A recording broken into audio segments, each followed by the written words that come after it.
Greetings, everyone. Let me just jump right into this one. A little girl named Phylisia was removed from her home by a predator in Bath, St. Thomas. And some of the things I'm going to talk about here may seem unrelated on the surface, but they're not. And I'm going to tell you that I feel like a woman, who have cried out on this topic. And now I have no more tears. It's like, it's so often that these things happen. And the situation in Jamaica is not changing. And so you cry until there's no more tears to cry. And the ones who really have the power to change things are not doing anything. The parents, the community members, the policymakers, you name it, not doing enough to change that terrible situation of our beautiful children being violated and constantly face fear from the people who are supposed to guide them and protect them. And I'm going to say that you don't know who to trust with children. Imagine you have your own family and you cannot trust them with your children. Sometimes the kids are not even safe with their own parents, let alone stranger. So you would say this man has the audacity to see innocence and decide to interrupt that. And I don't care what the backstory is. I'm just talking about this as a problem that is not going to go away anytime soon, especially in a world where our Black girls are being targeted around the world, and where big heads of state and big, and I put the word big, artists or celebrity are part of this demonic activity where, as I told you, I saw in Jamaica members of prominent status in a room doing abominable things with children. Let me go back and remind you that there was a period not too long ago when our girls were just disappearing. And one girl in particular, a perpetrator, a predator, saw her that morning and tried to snatch her, and she escaped. And in the evening, he laid in wait. And the people she made an uproar, and the people snatched him. He was a lawman or whatever. And he weaseled his way out with some nonsense.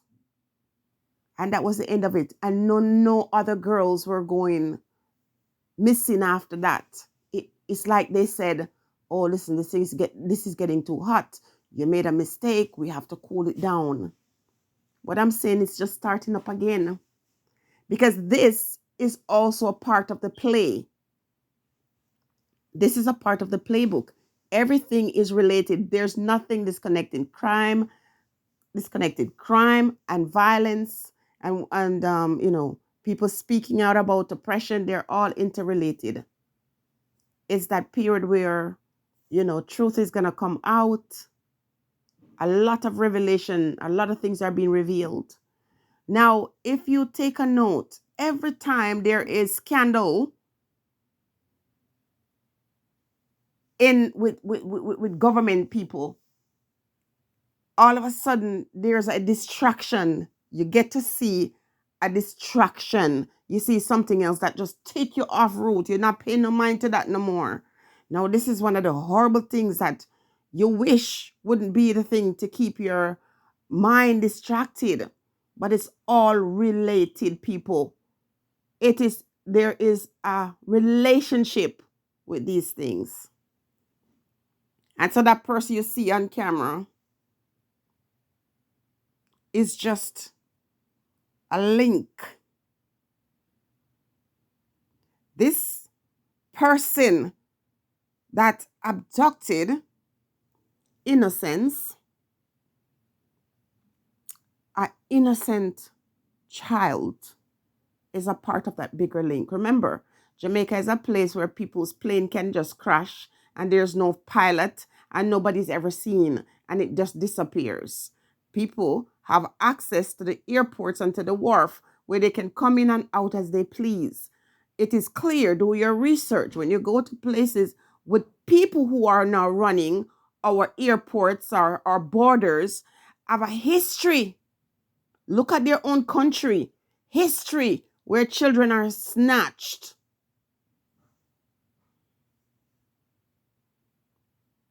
What do you think is happening? So even the very ones who are sometimes searching those bushes looking for baby Phylisia, some of them there are involved and know what's happening.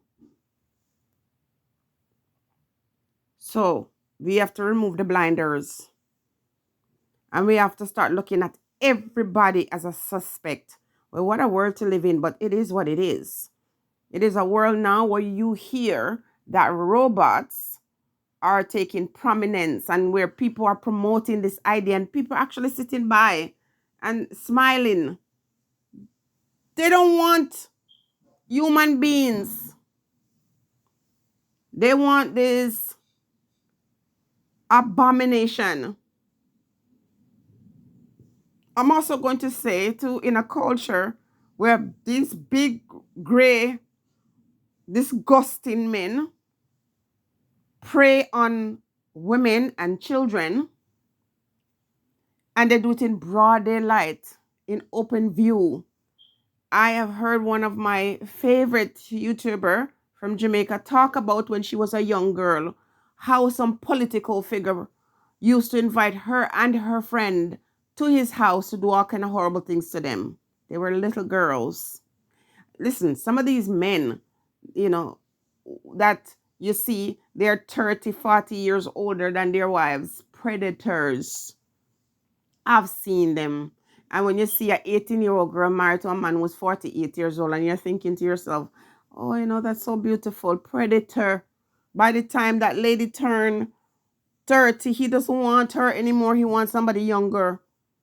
So some of these ones with the nature, because they get married to a young girl, you don't realize that they are a predator. They are beasts.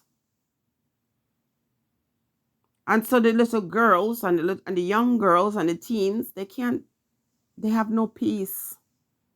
Why? Because the thing doesn't start from the bottom. It's right there at the very top. And it's not just in the community, it's in the home. Am I saying that the family of this young child is involved?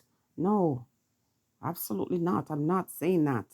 But because we don't really know and we're searching and we want answers, from where I sit, I'm hoping that this child will be returned safely. And this person who should have been behind bars, remember, he's out on bail. I don't understand the system. You take old woman who goes to get food,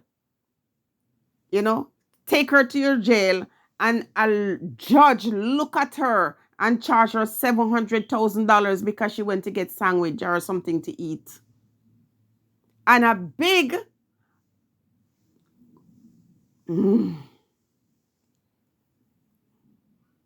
a predator is released and allowed to walk or roam the street to do this thing to this young child.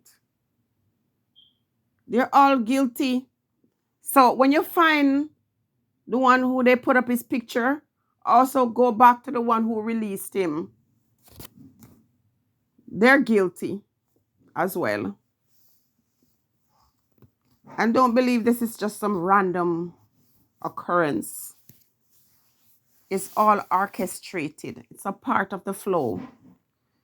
The new world emerging requires, in a sense, it's all a part of the show. And all we got to do is to keep our children under her wings. You don't take your eyes off your children. Jamaicans tend to be a bit careless when it comes to that. I watch them. You're walking on the street, your baby way behind you or in front of you. You don't hold your child's hand to make sure that your kid don't dash across the road. They're very careless with their children. I've seen it. Kids in diapers walking on the road.